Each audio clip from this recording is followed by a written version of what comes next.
Hello, friends. Welcome to my show. My name's Laura, and this is Purely Inspired Living.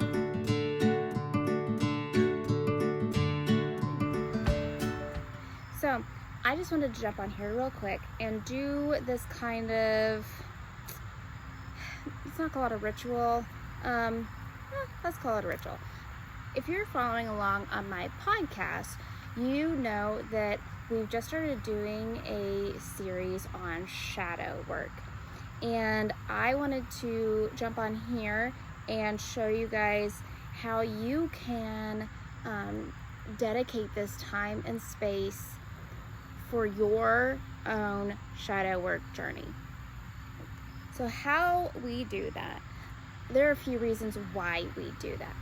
For one, when we make something sacred, when we make something a ritual, for lack of a better word, when we ritualize that and make this a sacred space, we invoke a higher power, and that empowers us to really make sure we're kind of sticking with the schedule that we have.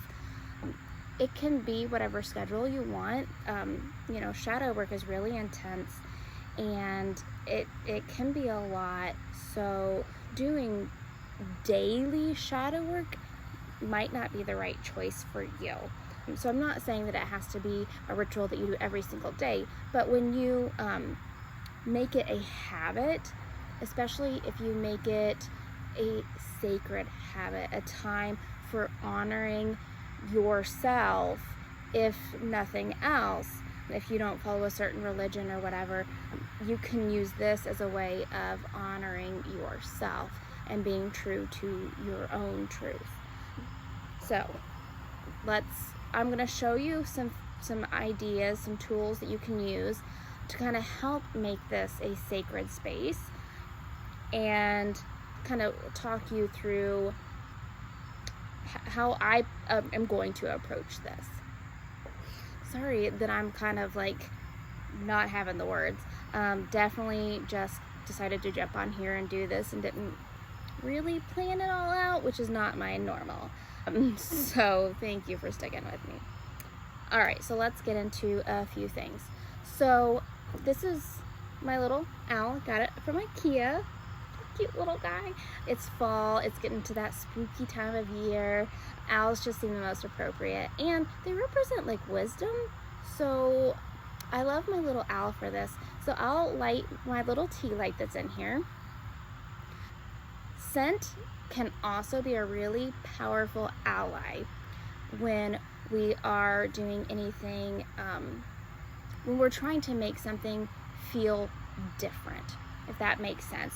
So like you going about your daily life, you're doing your everyday thing, and say you want to do this shadow work in sitting in bed at night, or you want to do it at your home office, but you want the space to feel different than how you normally use that space. One way you can do that is to pick a smell, so a scented candle, essential oils, incense, anything like that. Pick a smell that you're going to associate with this sacred time.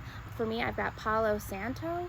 I really like this for any kind of spiritual work, so like soul inquiry work. I really like Palo Santo for that. Lavender could be really, really good, or chamomile, something that's going to be calming and soothing to you. But if you feel like peppermint is your jam, you like that invigorating feel of peppermint, go for it. Whatever sets this time apart as something different than your normal routine, that's what we're going for here. That helps set the mood, sets the tone for what this time and space is for. Something else that could be really helpful is to have a dedicated shadow work notebook if you're note taking. I do recommend you writing some stuff down to some extent, even if you're not a big avid note taker. Just it kind of helps with the brain's wiring and stuff, so I do recommend writing stuff down. So if you are a journaler, or if you do plan on writing some stuff down, have a dedicated notebook. I have this guy right here. the Happy Planner. It's not the planner part, it's one of their notebooks, but I love the Happy Planner. So I've got this notebook, and this is what I'm going to use for my shadow work. It's got stars, it's kind of astrology-y, I guess. It almost looks like it has a crystal on the front. It says trust the universe.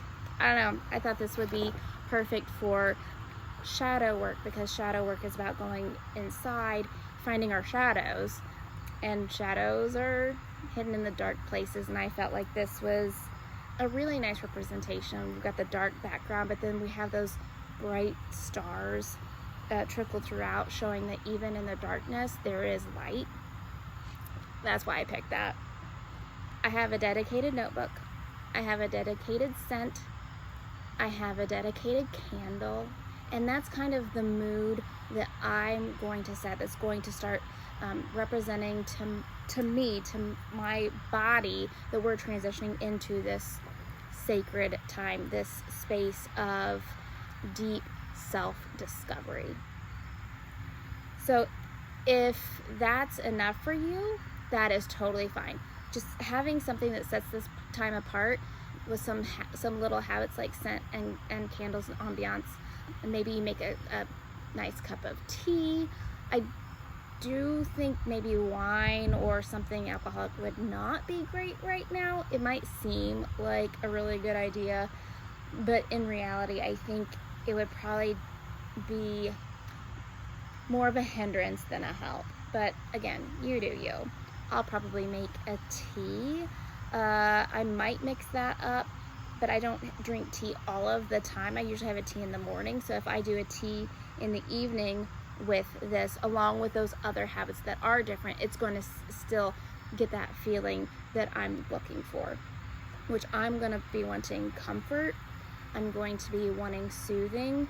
That's kind of what I'm going to set up for myself. A couple of other things that you could do: play some music, some like really soothing, like instrumental background music. Again, I probably wouldn't go anything too hardcore, but again, you do you. If that helps you process, then that is the thing that you need to be doing. I get distracted by music so if it has words, I'm probably not going to be focusing. So I will probably choose silence, because that's just my preference. But if you like to have something going on in the background that's soothing to you, maybe find some nice instrumental music. YouTube has plenty of choices. You know, I'm sure you have your own Spotify playlist or whatever. So some music might be nice. You could, if you felt called to, you could do a little prayer over your dedicated notebook. You could do a blessing kind of ritual if that's what you do. But I'm going to say just a couple of words here with us together over this space. Okay, so I dedicate this notebook as a safe space for me to express my hidden truths, a place where I can be unapologetically me and have a safe, welcoming environment to do so.